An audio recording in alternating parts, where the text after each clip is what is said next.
Fala, galera do Vascão. Hoje é o dia, né? O dia de aguentar a zoeira, a zoação aí, porque o Vasco jogando em casa com o Del Valle completamente desmobilizado por ter feito 4 gols na primeira partida. O Del Valle entrou em campo desmobilizado e mesmo desmobilizado, o Vasco conseguiu não vencer o Independente Del Valle. Gente, esse time do Vasco que está aí não vai permanecer na Série A do Campeonato Brasileiro. Eu não sou analista, não sei analisar se o problema é do treinador ou dos jogadores. Eu sei que esse combo aí não vai conseguir permanecer jogando esse futebol horroroso que o Vasco vem jogando. Um futebol medíocre e horroroso. Precisa haver grandes mudanças para que o Vasco continue na Série A do Campeonato Brasileiro.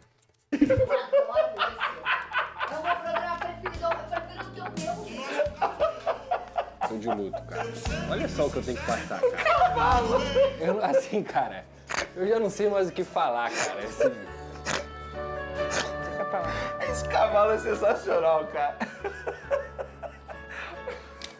Para de rir. Rabo de vassoura? É. E ainda improvisaram uma rodinha aqui. É pra deslizar. Cara, isso aqui é de quem brincou muito na infância. Paquito. Tá desviando a atenção? Na época que o Vasco era bom. A minha infância. Lá em 2000, 99, 98, 97. Usou a camisa do SBT? Isso, quando o Romário usou a camisa da SBT. Fez o gol 1000. Ainda era o Vasco. Silêncio, gente. Como é que era o escudo do Vasco naquela época, Vira? E agora? Para, Pedrosa. Ah, Pedrosa, não é assim, Tá Pedrosa. vendo? Você fica... Olha só o que você faz com o Pedrosa nosso tá amigo. exagerando, Fernanda Maia. Não é assim. O Vasco empatou, gente. Vasco do século XX. O Vasco não perdeu, gente. Do 21. É luto, Isabel. Não tem mais jeito. Parou! Gente, chega! Olha aí, ó. Pedrosa, a gente quer entretenimento. Vai, começa a falar. Bora. Não, agora não. Hoje é sereno, cara. Ele Hoje vai- é Quero sereno. entretenimento, Pedrosa. Hoje é sereno. Vou sair no cavalinho. Hoje eu não vou reclamar, não. Vou ficar quieto. Para de rir. Não adianta. É melhor nem ver. Tá registrado lá? Tá lá. Fico Com uma pipoquinha cai bem, Ah, entendeu? boa, uma maravilha. Olha só, deixa eu falar uma coisa pra você. Começou o jogo apoiando o Vasco, que foi pra cima precisando de pelo menos 4 gols. Verrete por pouco não marcou o primeiro de cabeça. Depois, Rayan fez quase tudo certo, mas jogou pra fora de frente pro goleiro. Para completar, na primeira chance do Del Valle, Spinelli marcou, deixando a situação do Vasco ainda mais difícil. Logo depois, Verrete ainda perdeu uma oportunidade jogando em cima do goleiro. A paciência da torcida acabava ali.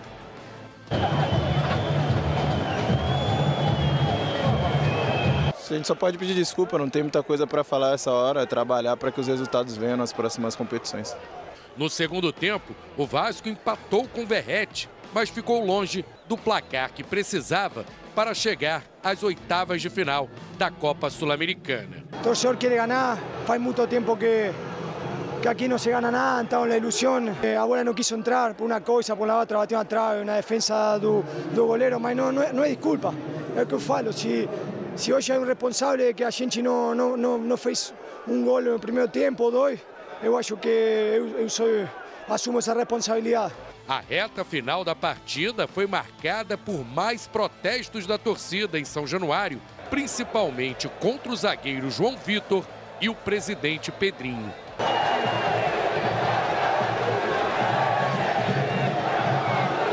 E a gente poderia até ter resolvido encaminhar a classificação no primeiro tempo.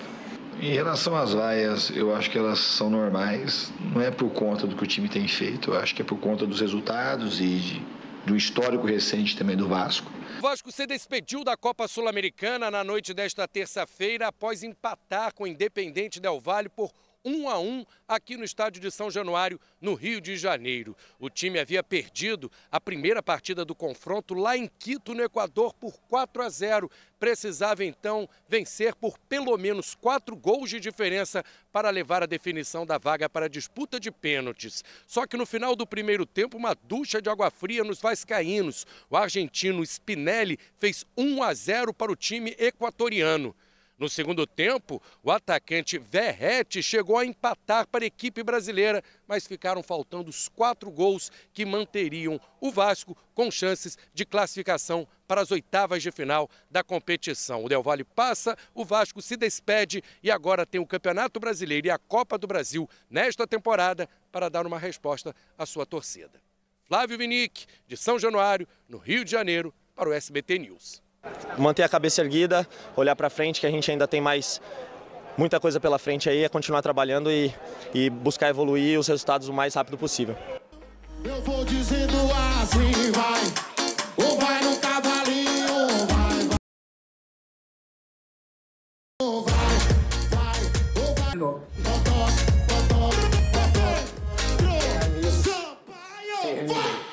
Sabe o que é o mais engraçado? O quê? Ele segura o cavalo. Ele né? segura, ele aprecia. Cara, Tá olhando como se fosse eu já uma falei, mulher. eu sou profissional, entendeu? Eu sou profissional, eu faço o que tem que ser feito. Ô, Lucas Diferentemente Pedro, de muita gente. acabou agora a parte do entretenimento. Agora chegou a hora, Vene Casagrande, da parte do desabafo. Taca-lhe pau nesse carrinho, Lucas Pedrosa. O que aconteceu? Nem vencer, venceu, Pedrosa. Ah, esse é o normal, né? Não vencer, principalmente dentro de São Januário. Se você for pegar as 3 últimas partidas, o Vasco perde para o Red Bull Bragantino por 2-0. Até consegue jogar bem ali para tentar o empate, mas não consegue o empate, ou seja, perdeu. Empata com o Grêmio em 1-1, depois de um jogo em que o Vasco até teve mais volume, mas a defesa, como sempre, é um problema grave, principalmente na bola aérea. E ontem, precisando fazer 4 gols para levar a partida para os pênaltis, o Vasco conseguiu ainda a proeza de sair perdendo. Tomar um gol de nuca. É inacreditável, assim, é um negócio assustador, porque o Vasco teve uma oportunidade com o Verratti logo aos 9 minutos ali, onde ele consegue uma cabeçada e o goleiro Vigiar faz uma defesa absurda. Depois tem outra oportunidade com o Ryan, em que o Ryan também acaba perdendo a chance ali de fazer o 2-0, que teoricamente seria um placar favorável para o objetivo que o Vasco tinha, e logo depois o Independente Del Valle, nas poucas vezes em que teve algum tipo de chance lá na frente, consegue bater uma falta no primeiro pau, o Paulo Henrique dorme naquele sentido ali, e aí o Spinelli, que é o único jogador que de fato tem algum tipo de poder nessa bola aérea ofensiva do Independente Del Valle, que estava muito confortável na partida, afinal estava com 4-0 no placar agregado, faz o 5-0 e ali, obviamente, nem mesmo o torcedor vascaíno que acreditava conseguiu acreditar que teria algum tipo de chance de mudar aquele panorama da partida. Mas o pior pra mim é esse, Fernanda, assim, o Vasco não conseguiu nem ter a postura decente que a gente cobrou aqui de vencer dentro de casa, de vencer em São Januário. Consegue o gol de empate com o Verratti numa cabeçada ali, muito mais na base do abafa do que qualquer outra coisa. O Independente Del Valle, como eu disse, estava 5-0 no placar, não tinha motivo nenhum para sair, e o Vasco só conseguiu fazer um gol dentro de sua casa, não chegou nem perto do objetivo que tinha de conseguir se classificar. E aí você olha para a Copa Sul-Americana, uma competição que o Vasco priorizou, isso tem que ser deixado claro, o vexame é ainda maior quando você coloca que o Vasco priorizou a Copa Sul-Americana em relação ao Campeonato Brasileiro e em relação até a Copa do Brasil, e a Copa Sul-Americana do Vasco é humilhante. Vamos lembrar, 4-0 contra o Porto Cabedelo, um time semi-amador, semi-profissional da Venezuela, tomou um empate no último minuto lá contra o Melgar, uma equipe de um jogador que tinha nem 1,60 m, não conseguiu fazer um gol no Lanús, que é uma equipe mediana da Argentina, nem em São Januário e nem fora de casa, e pegou o Independente Del Valle. Esse sim, um grande adversário que deveria pelo menos ter tido um enfrentamento um pouco mais equilibrado. E tomou uma sacolada, 5-1 no placar agregado, o que culmina nessa eliminação precoce do Vasco. Uma diretoria que montou um elenco que tinha chances de, quem sabe, conseguir esse título e foi, mais uma vez, protagonizando um vexame. Aí olha para o Campeonato Brasileiro, o Vasco é o 16º colocado com 14 pontos,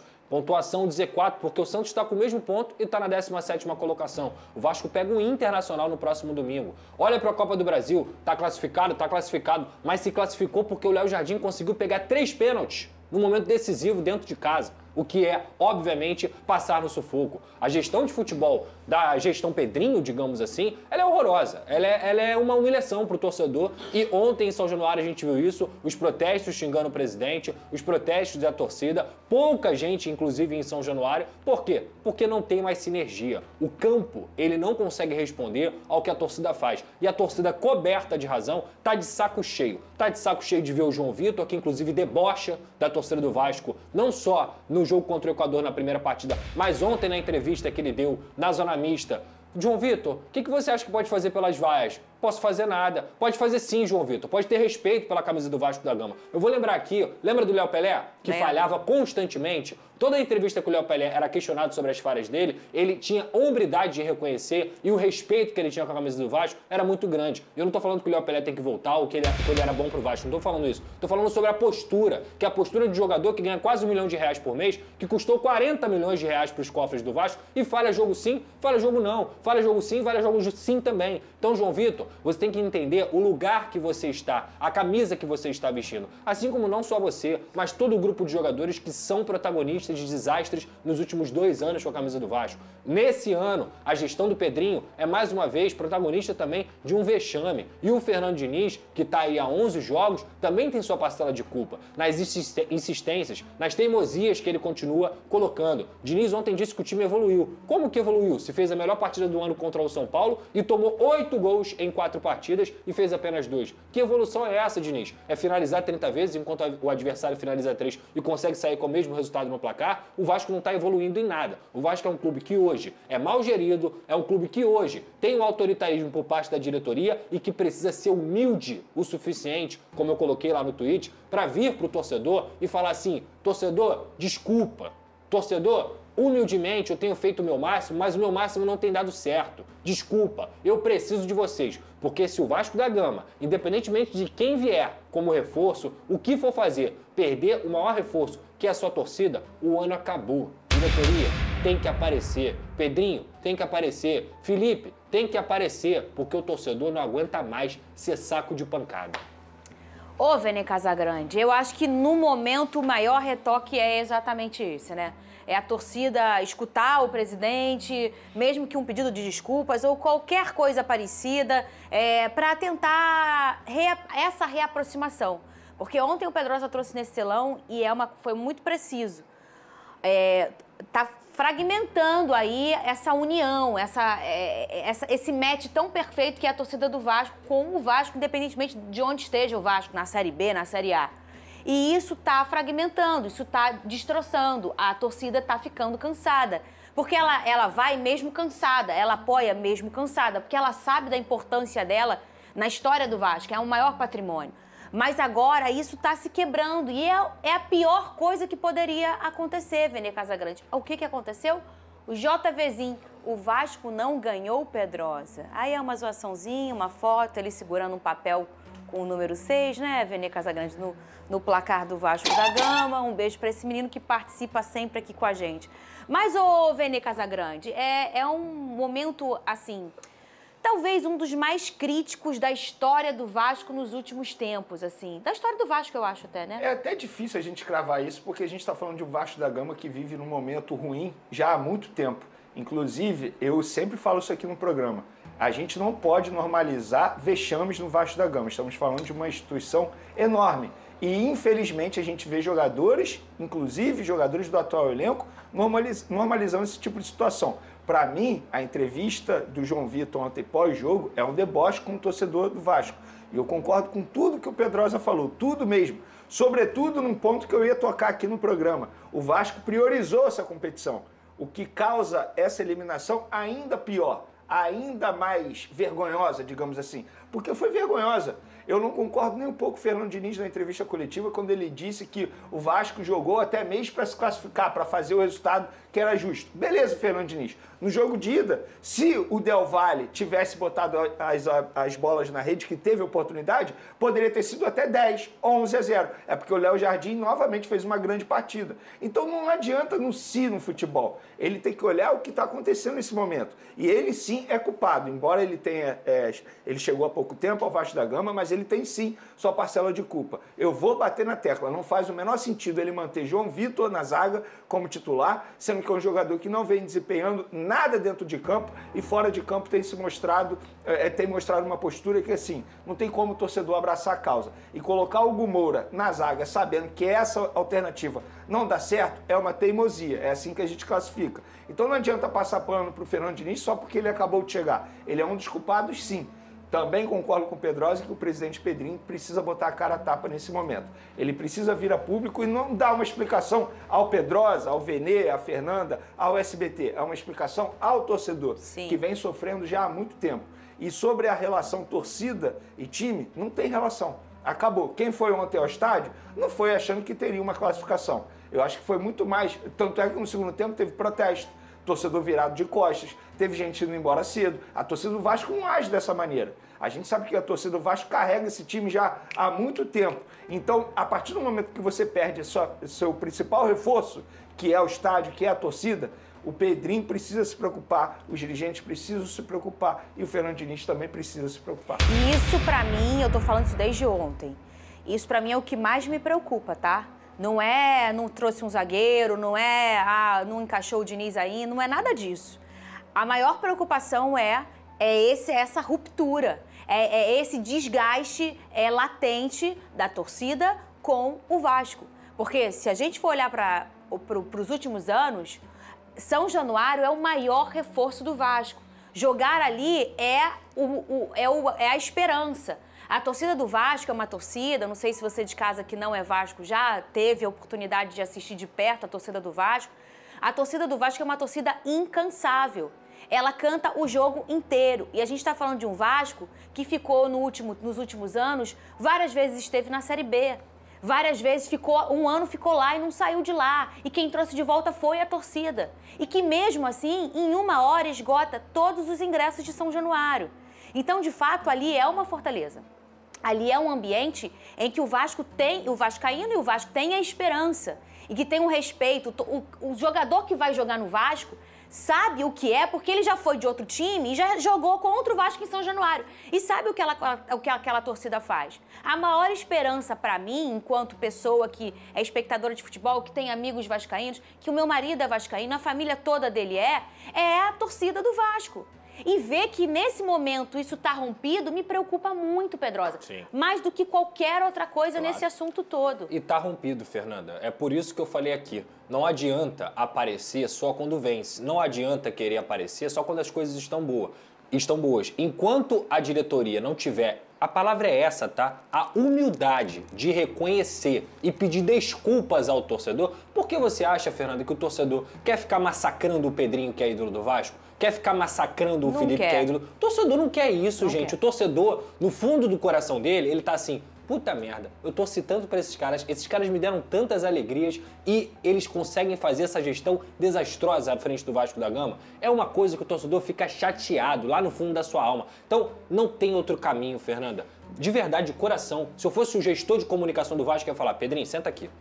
Se você não pedir desculpas e tentar resgatar a confiança do torcedor, o ano vai acabar. É simples, é muito simples. Você pode trazer 1, 2, 3 reforços. O time pode até continuar e começar a vencer alguns jogos. Mas na hora que o calo apertar, que for aquele jogo tenso em São Januário, for aquele jogo com um adversário mais difícil, o que vai acontecer? A torcida, que não está em sinergia, ela vai entender o momento e o time vai acabar respondendo de forma negativa em campo. Em vez de você ter o 12º jogador, você vai ter o 10º, porque você perde um jogador. Você perde um cara, você perde a torcida, que é a maior força. Se não tiver sinergia, o Vasco não resiste. Essa é a maior tranquilidade que eu posso falar aqui. Enquanto a diretoria não aparecer para ser humilde, mesmo que ainda vai ter gente que vai estar na oposição, mesmo que ainda vai ter gente que vai estar criticando e criticando com razão, pelo menos vai ter uma parte que vai falar assim, opa, pelo menos esse cara foi humilde o suficiente para pedir desculpa pelo trabalho ruim que ele tá fazendo. Porque a vida é assim. Agora, se continuar nesse autoritarismo, se continuar com essa postura, e aí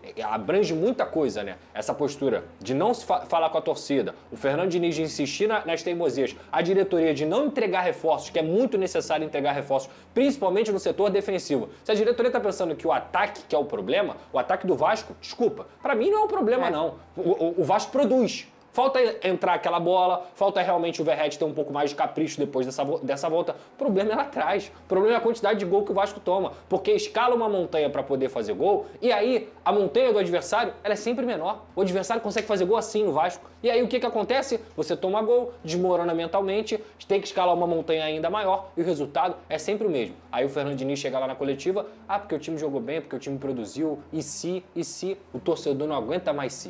O torcedor quer ver acontecer. E o Vasco não faz acontecer. Mas foi exatamente o que eu falei. E se as bolas do Del Valle tivessem entrado no jogo de ida, não teria jogo de volta, gente. O Jardim pegou pênalti. Então não dá pra ele se agarrar nesse discurso do jogo da volta. Eu acho até que o Vasco fez um jogo ok. Pra mim não fez um bom jogo, não. Eu discordo totalmente dele.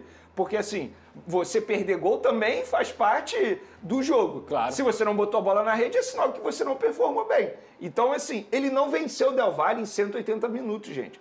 E ele tomou 4-0 no jogo de ida. Tinha altitude. Não foi por causa da altitude. Tudo bem, teve a expulsão no Piton também. Foi um jogo... A gente leva isso em consideração. Mas o jogo da volta... Não quer dizer que você vai ser sacolado. É isso, perfeito. É isso. O Botafogo é um bom exemplo. Quando perde jogador aí, a gente vê que eventualmente até melhora. A gente gosta. É porque assim, ele não se preparou também para um cenário como esse. Isso também precisa ser colocado na ponta do lápis. Eu discordo do Diniz. Esse discurso dele, eu não gostei da entrevista coletiva dele, falei até com o Pedrosa no off, é um cara que eu respeito demais, mas esse discurso não vai colar pro torcedor vascaíno. Não. O torcedor vascaíno tá cansado, gente. Hoje o Vasco é a quarta potência do futebol carioca. Isso é um deboche com o Vasco. É um deboche. Os rivais já ironizam o Vasco da Gama. Gente, isso é muito feio. É para os jogadores ficarem com vergonha. É para o João Vitor ficar com vergonha. E não chegar na zona mista e falar assim, o que eu vou fazer? Isso, eu como jornalista, eu paro e penso assim, cara, será que esse cara não pensa antes de falar? Porque ele está magoando muitos torcedores, isso é emoção do torcedor. O torcedor vascaíno está cansado, a gente brinca com o Pedrosa, mas olha a quantidade de vexames que o Vasco passou essa temporada. São vários vexames. O vexame não é ser eliminado pro Del Valle, porque o Del Valle é uma baita equipe, devia ser um case, inclusive. Vários clubes brasileiros deveriam copiar o que o Del Valle faz. O vexame foi na fase de grupos, quando perdeu para um time semi-profissional, como o Pedrosa mencionou. Sim. E assim, eu sempre falo, né, a conversa, ela resolve um monte de coisa na nossa vida, né? Na nossa vida pessoal, no nosso trabalho. Conversar, levar a situação, Pedrosa, o que está acontecendo, ser transparente, ou você ser sincero. Olha, imagina, é um momento híbrido do Vasco, um momento com muitos problemas, um momento que era SAF, não virou SAF, não deu certo. É muita falta de sorte. Eu falei, eu não acho que a realidade do Diniz é o jogo com 4-0. Sim. Não é o jogo contra o Botafogo, que é um time que está voltando a subir a montanha. Mas acontece que há uma falta de sorte, você perdeu um cara na altitude. Enfim, só que também não dá para, por exemplo, 20 anos está assim. Ou então, quando o torcedor está sedento a escutar, ele quer ouvir alguma coisa. Ele senta e fala assim, cara, eu não aguento mais, eu preciso escutar alguma coisa. E aí não pode um jogador passar na zona mista e dizer, eu não posso fazer nada. Isso não pode. Então, assim, eu acho importante, bato nessa tecla de novo, eu acho importante que chegou a hora realmente do Pedrinho, que é um cara muito didático, ele consegue explicar o que está acontecendo. Ele tem essa fala fácil, ele não é um cara que fala um negócio e você não entende nada que ele está falando. Não. E dele, então, ele tem uma fala didática. Dele realmente vir contar. Gente, olha o que está acontecendo no último tempo. É isso. Eu internamente estou precisando fazer isso, porque com certeza tem 1000 problemas. Sim. E o cofre é 0. Um monte de problema financeiro. Como é que você vai brigar com o Flamengo, com o Botafogo e até com o Fluminense de contratação se você não tem grana? Mas assim, talvez... É isso aí, galera do Vascão, cara. Realmente alguma coisa precisa ser feita. A situação do Vasco é muito delicada. É uma situação bem complicadinha aí, né? O Vasco vai precisar se mobilizar nessa janela de transferência. Não sei quando encerra a janela, estou por fora de quando vai se encerrar. Eu sei que parece que já se abriu a janela aí do meio do ano, né? A principal janela de transferências. Todo mundo se mobilizando. O Vasco até agora trouxe esqueci até o nome do cara aqui, mano. O volante lá, Thiago Mendes, né? Até esse momento só veio aí esse volante. O Vasco vai precisar de zaga, de atacante, de tudo, né, mano? Vai precisar de tudo. De um armador, Felipe Coutinho não consegue jogar, infelizmente, e a temporada ela não é feita de um jogo sim, 3 jogos não, né? Não dá certo. Quando ele tá em campo, o Vasco é outro time, e nisso aí a gente já vê uma dependência e uma precisância, vamos falar, né? O Vasco precisa de reforço, cara. O Vasco precisa contratar. Eu não sei se o Fernando Diniz vai dar certo. E se não for o Fernando Diniz, vai ser quem? Eu não sei se o Vojvoda ali aceitaria uma proposta do Vasco para treinar o clube. Mas que vai precisar se mobilizar, vai precisar de alguma coisa. Isso aí ninguém duvida, né? Ninguém pode negar. Vamos dar uma olhada aqui na situação do Vasco no Campeonato Brasileiro. O Vasco agora, 14 pontos, né, mano? 14 jogos, o Vasco tem 1 ponto por jogo. Isso aqui é pontuação de time rebaixado, né? O Vasco, nesse momento, teria que ter pelo menos 20 pontos, né? E 20 pontos já seria algo bem próximo ali da zona de rebaixamento, né? 2 rodadas ali de diferença. Já seria perigoso o Vasco ter 20 pontos, mas, olha, o Vasco perdeu 4 pontos aqui em 2 jogos que Botafogo e Grêmio. O Vasco vai ter que buscar esses pontos fora de casa. Se quiser permanecer na Série A do Campeonato Brasileiro, o Vasco vai precisar buscar esses pontos fora de casa, né? Senão o negócio vai ficar ainda mais feio, né? Caraca, vamos dar uma olhada no calendário aqui. Campeonato Brasileiro, o Vasco não vence há 3 rodadas, né? Pera aí. Perdeu com o Botafogo, empatou com o Grêmio. Não, 2 rodadas. Caraca, cara. Como que o Vasco deixa esses pontos na mesa desse jeito? Próximo jogo, Internacional fora de casa. Alguém acredita, mano? Dá para acreditar? Óbvio que na hora do jogo o torcedor vai torcer, e o futebol, ele tem as suas surpresas, né? Tudo pode acontecer, mas acreditar que o Vasco vai vencer o Internacional nesse jogo aqui é um otimismo muito do grande, né? Mas vamos lá, né, rapaziada? Vamos ver aonde o Vasco consegue chegar. Aí depois do Inter tem o CSA, que dentro da teoria era para ser uma classificação muito fácil, mas na prática o Vasco vai penar para se classificar, se classificar diante do CSA, né? Essa é a dura realidade. E Copa do Brasil é sempre Copa do Brasil, né? Sempre tem as suas surpresas.